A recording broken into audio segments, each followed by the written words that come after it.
Hi guys, welcome to another episode of Revive to Stage.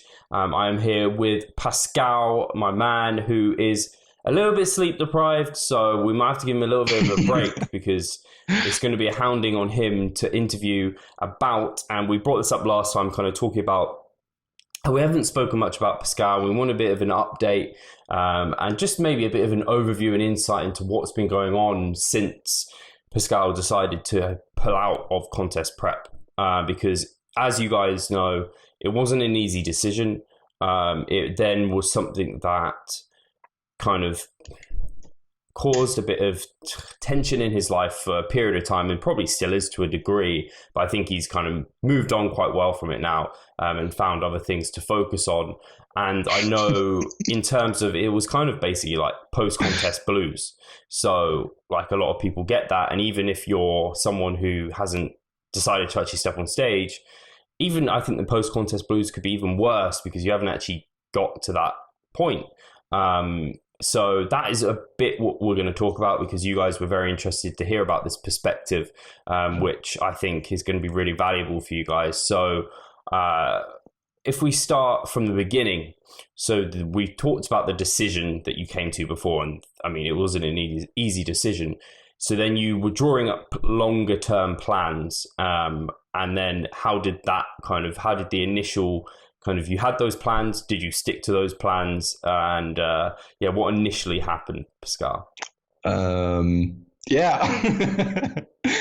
First, I was sleep deprived last week as well, right? Oh. Wasn't I? Or 2 weeks ago? Basically, guys, after this, he just goes out partying every night. It's really hard to deal with. That's not true. But the thing is, I'm now out of contest prep, right? And what am I doing? Yeah, going on Tinder dates all the time. So no, but I really need to try to remember how it all went down after I pulled the plug on the contest prep, because it is already 10 weeks ago. No, close to 10 weeks ago, right? I mean, I'm now in my deload week after my second mesocycle, and this brings me to week 10. So I really need to reevaluate for myself even what was going on afterwards. But I decided immediately that I wanted to gain. First I wanted actually to only maintain and eat my way back up to a healthy body fat level, or not even body fat level, but more so a healthy state. Simply because of what Broderick was telling me in terms of, you were cutting for that long, your body needs to reverse all those negative adaptations. And I wanted to give my body a break. So I wanted actually to do some kind of a slight maintenance phase, eating at maintenance, perhaps slightly above, but I ended up eating way beyond it. And I hated myself for it. Because, I mean, when it came to contest prep and also in the past, like, I never had problems not sticking to my macros. Never, ever. And, since I pulled the plug on the contest prep, I was experiencing it for the first time that I wasn't able to stick to my macros on a daily or weekly basis, which really fucked with me big time, which made it even harder, right? I was gaining too quickly, which I, of course, obviously didn't want, right? I mean, you have the strategy of, okay, let's make the best out of pulling the plug on the contest prep. Let's make it a really good time in getting your body healthy again, gain effectively muscle mass, transitioning over to that really qualitative gaining phase and all that kind of stuff. It was so perfect on paper, right? And in my mind, I was like, this will be easy to stick to. And the contest prep was the hard thing, right? And eventually I ended up, I was just going to say, just to touch on that, I mean, for people thinking about it, it's just like those kind of, okay, I'm going to really stereotype here, but those females who go on diets for long, long periods of time, they just keep perpetually dieting, and they're in a state of where they basically aren't healthy to lose fat, which is where basically you were, and we're kind of talking about like a metabolic building health kind of phase, rather than like a traditional mass or like just maintenance. So you're trying to build yourself up. But I guess, and actually from my perspective, and I know we've spoken about kind of the lessons you learned through going through a contest prep.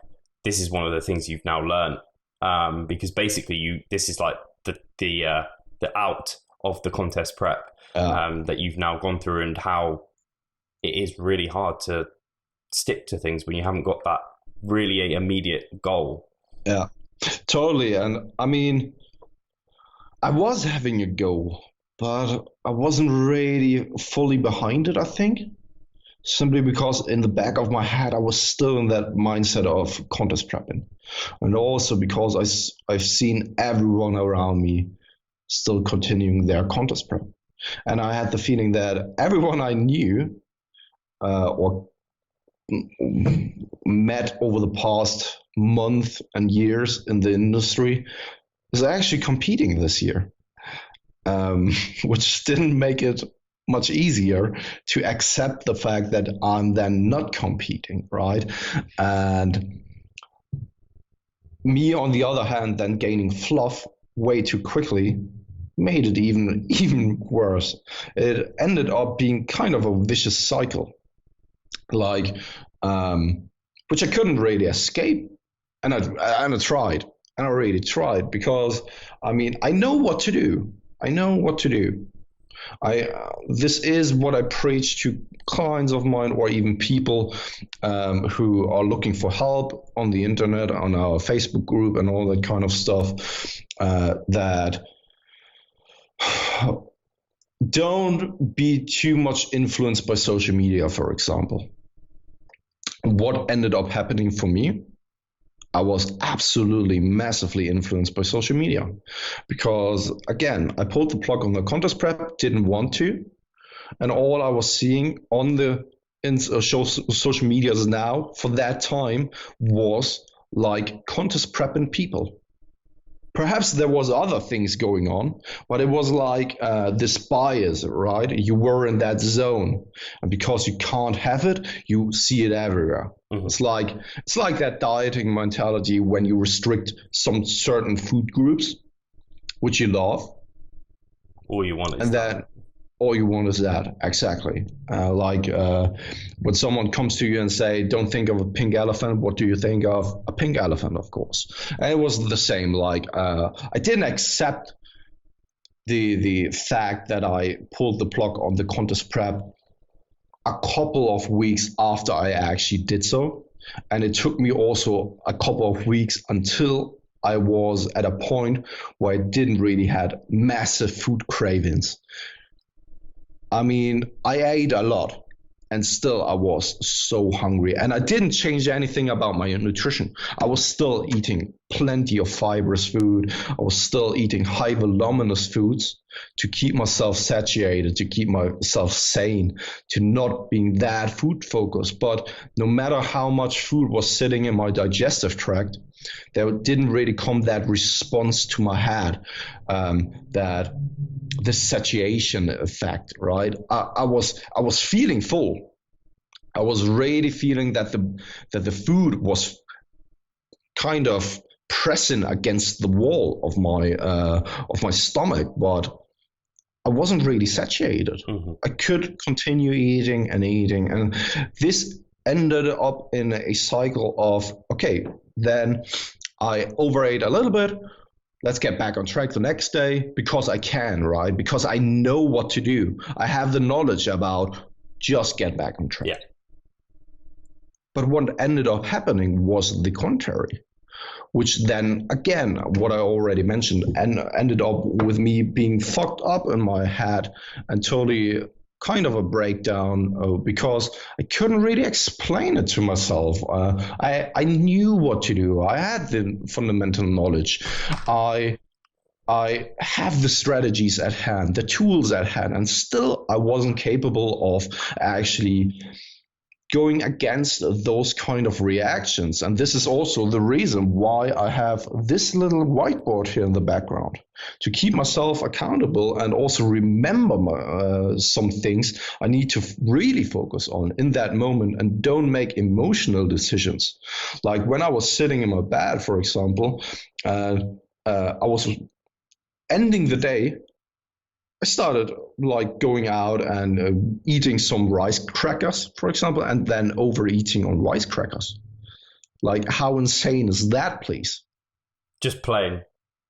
Yeah. Fuck. Like, I mean, by by all the foods you can overeat on, don't fucking overeat on rice crackers. Come on, eh? I mean, well, at least but that, you need but a that, lot. yeah, but that just goes to show how much of a craving my body had.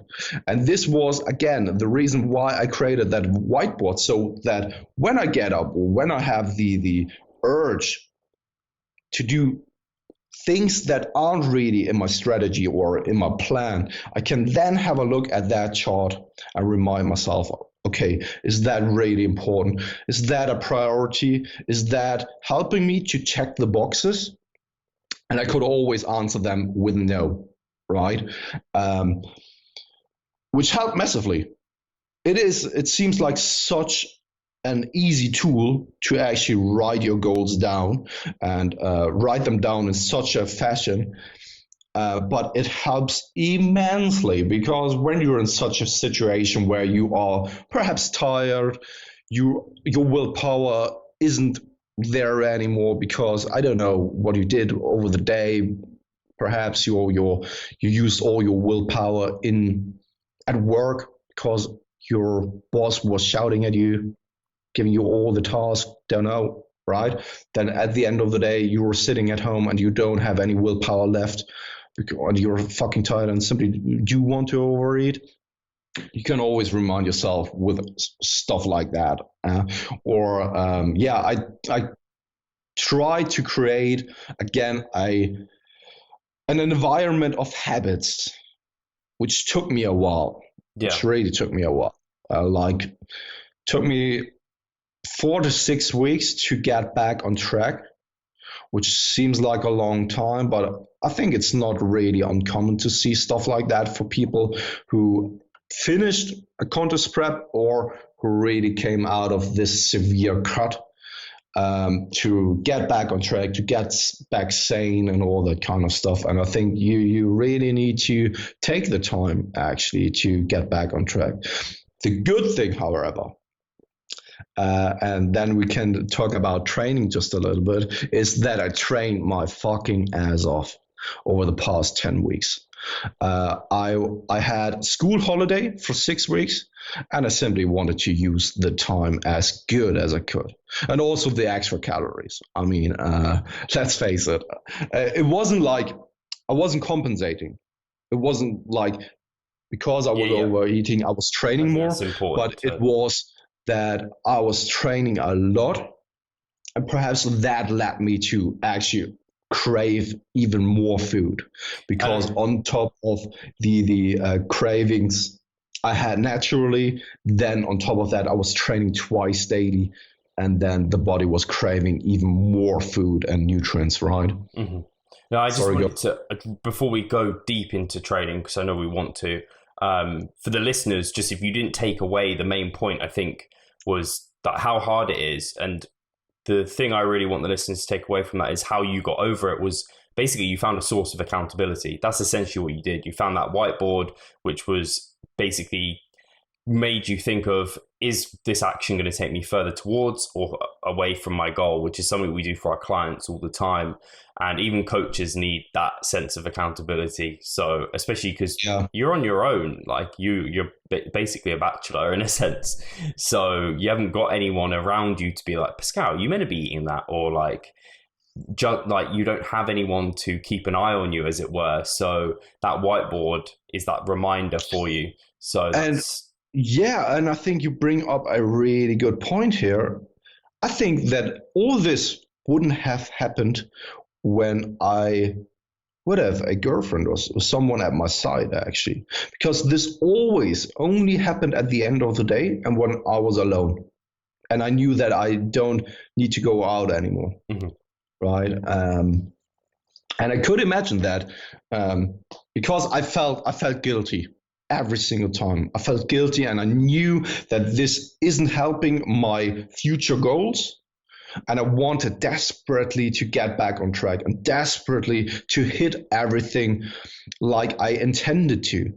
I had my structure, I had my plan, I had my spreadsheet where I had my numbers down, and I really was trying super hard to get on those numbers, even harder than ever before in my life, which is kind of odd because I'm doing this since forever already, and it was always an automated process which I didn't really need to think of. But now I was feeling that guilty. And we talked about it so often over that time frame, how bad I was actually feeling because of that, right? And I think that because I felt that weak and felt that guilty, I could imagine that if at the end of the day there was someone at my side sitting here, this wouldn't happen because I don't want someone else to see me in such a situation or in such a position. And I could imagine that this would absolutely help in terms of your accountability if you have someone at your side, even if they aren't aware of that, right? I think it's like a double-edged sword. I think in some ways having a girlfriend or a boyfriend can help because of that reason. They can also not help because they aren't into it themselves. They're not supportive. Yeah. But I think in some ways, when someone is quite not on what you're on, it kind of helps you keep on with what you're on. Some people, it acts as like it inhibits them, but for some people it keeps them on even more because they're like, no, I am sticking to this, or like, you've made this, but I'm not going to have it.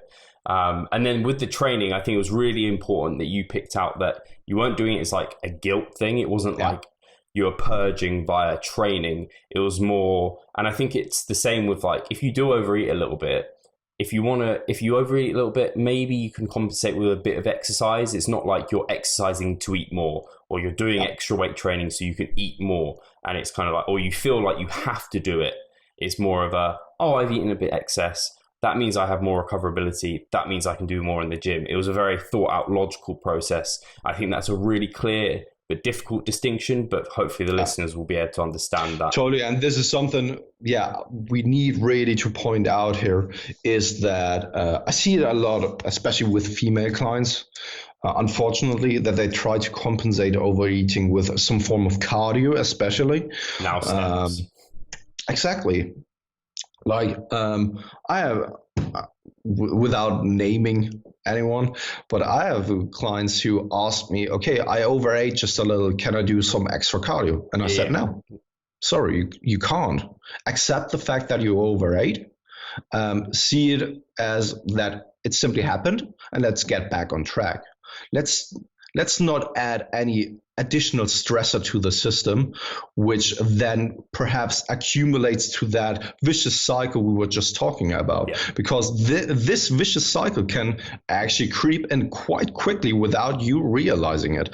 And this is something we really need to point out here, that this wasn't what was happening.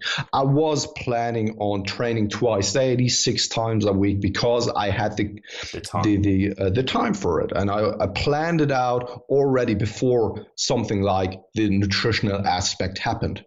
The plan was there already, right? And I didn't really overeat absolutely insane amounts.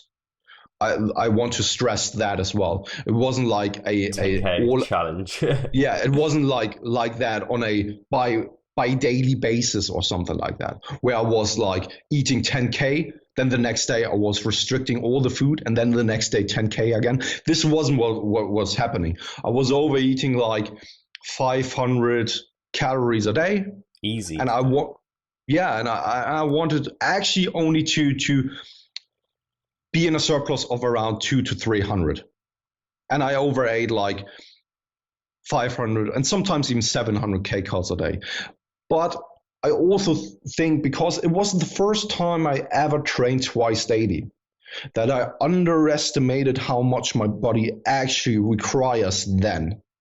And I'm still not certain about how much extra energy I need for that type of training, because it is really strenuous and you are way more active. Like I mean, you are doing the work twice a day. I was splitting up my volume just to give a brief overview for the listeners. I was doing a little bit more volume for the accessory exercises, such as the biceps, the delts, the abs, parts I wanted to bring up as well. I trained them towards the end of the day or the mid of the day. Who am I kidding? It wasn't really end of the day. And in the morning time, I was training heavy compound movements. And the thing is that the time investment to it and for it is way higher. And I was always walking to the gym for the second training session, so I was expending more calories on that note as well. And I was always like normally on 15K steps a day without even trying, simply because I was training twice daily and was so active. And then, of course, I was warming up twice daily, doing a training session twice daily, which took me around 40 minutes to 60 minutes or something, depending on where I was in that mesocycle. And especially towards the end of the mesocycle, right, when I did 5 sets per exercise, like it was twice a day, 60 minutes of training, only the training aspect, without the warming up aspect and the time getting there and all that kind of stuff. And I think that over that time frame, of course, I did gain a little bit of fluff, but it is really marginal. Even though I overate to such an extensive amount, or I was in such a surplus, or me feeling bad that I overate, but probably it wasn't that bad at all because I was actually that active. And also, when I take a look at my performance, it is insane. I mean, I've made such big steps in terms of performance, and I think a lot of it is regaining my lost muscle mass over the past month and 1.5 years of dieting. Because when I started my competition prep back in May 2016 for the powerlifting competition, I was starting to cut, right? And I know that my bench press was around 135 to 145 competition max with a pause on the chest, which when I did it for reps was somewhere around what I'm doing now again.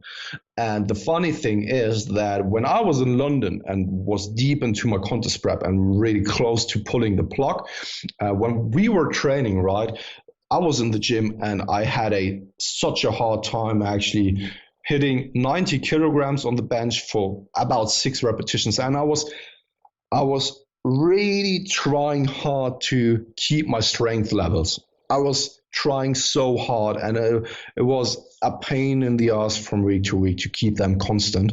And this is insane when I keep that in front of my eyes and take a look at all the data, because I didn't really gain that much of weight on the scale, but my body recomposition changed massively. I'm looking so much wider. This is insane. And also the performance. I mean, I was last week in my overreaching week of bench, I was benching sets for 8 repetitions for 110 kilograms for an area of 2 to 3. And keep in mind, 9 weeks before that, I was struggling with 90 kilo for 6 repetitions. It's nuts. This is insane. And this on the bench, right? And the same applies for things like squats. I'm now back at squatting 132.5 kilograms for 8 repetitions with reps in reserve. And this is only the beginning. Yeah. I'm still working my way back up. And it is insane how much the performance actually skyrocketed since I actually decided to eat more and also put real emphasis on my training. Also try to get the best out of recovery. Because of training twice daily, you need to take care of fatigue management so much more than before. And I wasn't really aware. Well, I was aware of that, but wasn't really aware of that to that extent until I experienced it myself. And the same applies to nutritional timing and stuff like that. And I think that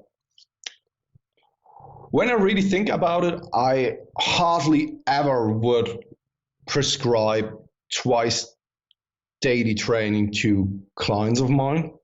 Just only in really rare occasions, I think, because everything really needs to be on point when it comes to stuff like that. So the nutritional timing really plays a role. And if you're only training once a day, you're good to go if you had some carbs and some protein right before and afterwards as well to replenish glycogen levels. You have the entire day for the next day, right? And this will automatically happen. But if you are training another time at the end of the day, or in 8 hours from now, you really need to make sure to get home immediately and refill that glycogen and all that kind of stuff. I mean, in terms of training, amazing gains, which is also helping me, or which helped me in general massively in terms of my mentality. Even though I struggled a little bit with keeping everything in check in terms of nutrition, my performance was telling me a completely different story. Everything was just crisp and perfect. And every single time I was going into the gym, I could push it hard and I was making some improvements. I could see it in my physique, which I had some struggles with in the past as well. And I've made some amazing progress over the past 10 weeks. And I think that when you really compare that to the nutritional aspect, I think it counterbalances each other out again. And again, just to bring that up, I didn't overeat to extensive amounts where it's just like going nuts, or it's binge eating or a binge eating restriction cycle. It was like I had the plan of being in a surplus 200 to 300 calories a day. Wasn't able to do it because I was actually eating 500 to 700 a day, which was kind of a downer in my head because I wasn't really as on point as I would like to, which led me to, thinking that I'm not that perfect type of athlete and I wanted to have everything nailed down. But in the end, I mean, looking back in hindsight, I think the past 10 weeks were really good for me mentally to get back on track and also to accept the fact that I was pulling the plug off the contest prep and refocusing, reevaluating my new goals and looking ahead, actually. Yeah. No, I think from the sounds of it, and if people are going to take away some lessons from what you've gone through, and I think this is a general thing for competitors, and maybe why they get into like powerlifting after their shows, is so you can focus on like non-physique related things, focus more on performance, putting everything into your training. And that is a really good thing because we should all love our training. That shouldn't be like no doubt in our mind that we're going to do that and push that. And then the nutrition is like, you know what? I don't know if this is what you'd think doing it again. Like, don't stress too much about it. Give yourself a bit of a break and control it as best you can. And whether or not that's a lesson you take away. I think for me personally, coming out of my show, I think I am like yourself. Like, I want to be like in that exact surplus, but I know all too well that, like you said, like you're training twice a day. You don't really know what surplus you are in. Your performance was really going up. You were looking better and better. And maybe it was not worth the stress of thinking, am I in this surplus? Am I in that surplus? Have I overeaten too much? Maybe your body actually was just like, fucking hell, Pascal, like, we want to grow you like a weed. Give us this food. And obviously you had been in that restrictive state. So when it comes to leptin, I mean, because your body fat levels weren't super low, it shouldn't have been in like a too bad a state for that. And then because you were in like a calorie surplus, it shouldn't have been too bad. So maybe it was just the fact your actual energy expenditure was so much higher because of the twice daily training, and your body was in that kind of growth state, which it is once you're very lean. If you've been dieting a long time and you're really lean, you're super sensitive to incoming nutrients and growth. And especially if, like yourself, you'd lost muscle, so your body again wants to get that back. So and these are energy demanding processes. So actually looking back over it, I think you probably suffered a fair amount of stress that maybe someone looking from the outside in could have evaluated and been like, Pascal, don't stress about that. And totally, I wish I could have done that for you, but I think it's a good lesson for you to have done yourself, because you'll be able to do that for clients, and I'm sure you do already. Yeah, and I mean, I think that I'm complaining on a pretty high level in terms of. Yeah, absolutely true. No, but like stressing about minute details, where everybody else would be like, man, calm the fuck down. There are way worse things, or so many other people who are in a much worse situation than you are, and you are complaining about overeating on 200 calories a day, right? And I mean, in the end, my performance goes up. And another really important point I wanted to talk about is that over the last 10 weeks, I didn't set one foot on the scale, even once. I think this is really important, or a good info for the people out there to know that yes, we are both using the scale as a tool with all of our clients and all that kind of stuff, and for ourselves as well, right? But I needed that break from the scale. And also in terms of, for me, the reasoning behind it was I wasn't accepting the fact that I pulled the plug on the contest prep, right? And then accepting gaining weight and seeing it as a number on the scale would have freaked me out. And this was the reason why I said, okay, I'm simply going for the looks now, because this tells me way more what is actually happening. Also, it trains my eyes to actually see visual changes. And thirdly, I'm not focusing on the number, because when the number is on a gaining phase, and especially when you're training twice daily, it will fluctuate so badly because of the food. Could be that when you're having your twice daily session where it's really hard, that the next day you're sore, you're holding so much more water, but the food in your digestive tract didn't really digest in the way it did the day prior, and the daily fluctuations would have been so much higher. And I wanted to take that stressor out, right, to really stay on track, to not immediately go back into a cutting phase. And this was why I said to myself, okay, I will not step on the scale for the next weeks, so that I really trust the process and go by what is really important. And this is the performance now, me feeling good, and also how am I looking. And that's a really good point, because it's using the scale as a tool, because it is a tool in our kind of body recomposition toolbox. And as studies have shown, weighing in daily is an excellent tool at keeping people at maintenance. It's not a great tool for aiding people to get healthy and gain weight. It's actually probably a completely negative tool for that.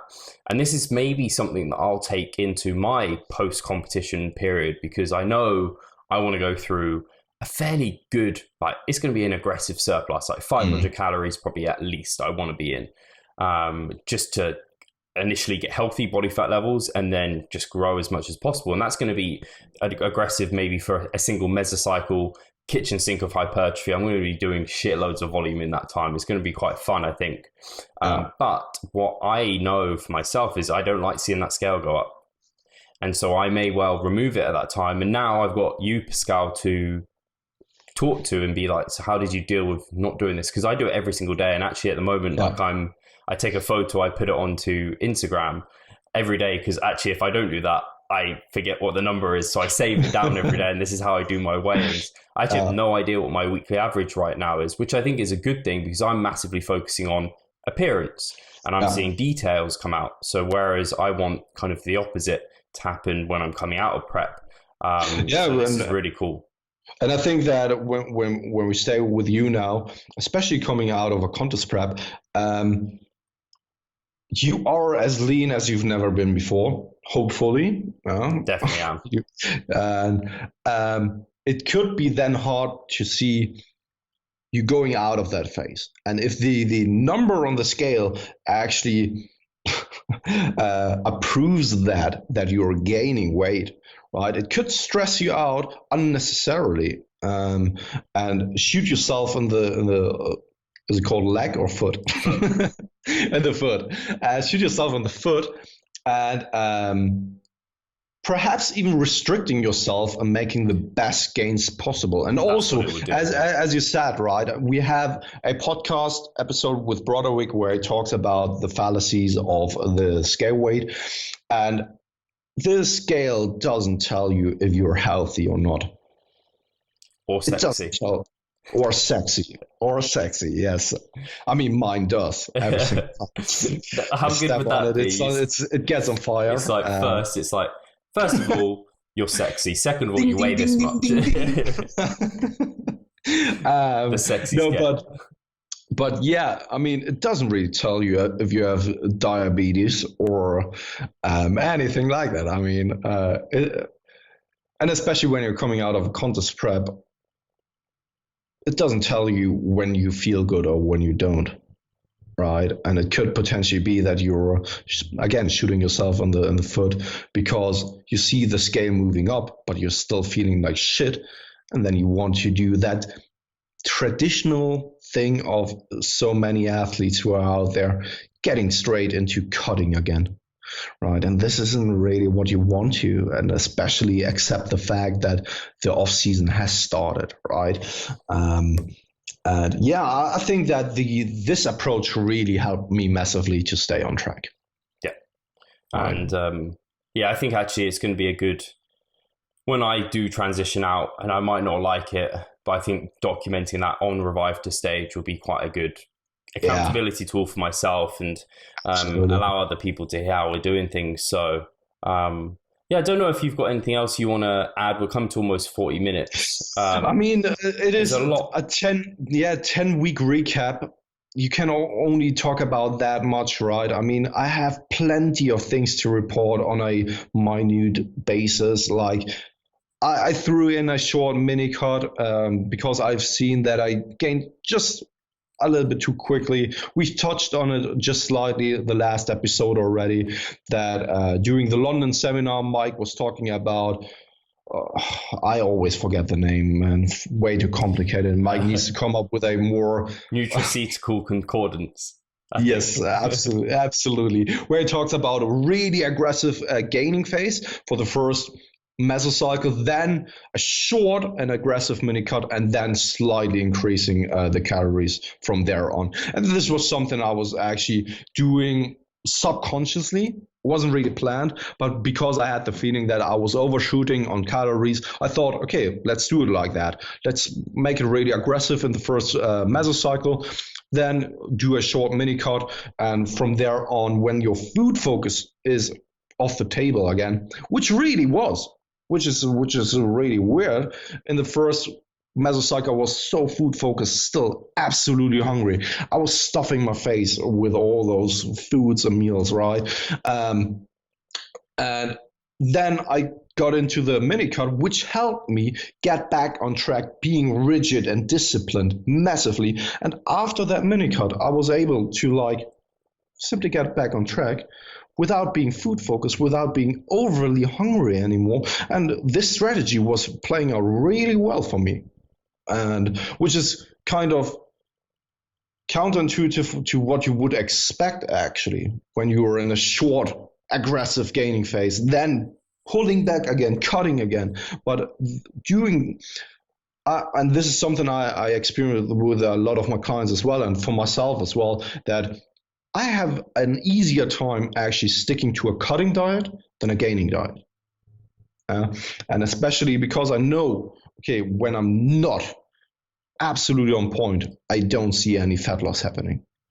But when I'm gaining, whether I gain or when I'm overeating like 300 calories, is that actually going towards muscle mass or fat mass? I can't really determine that, not on an acute basis, but over just a couple of weeks, right?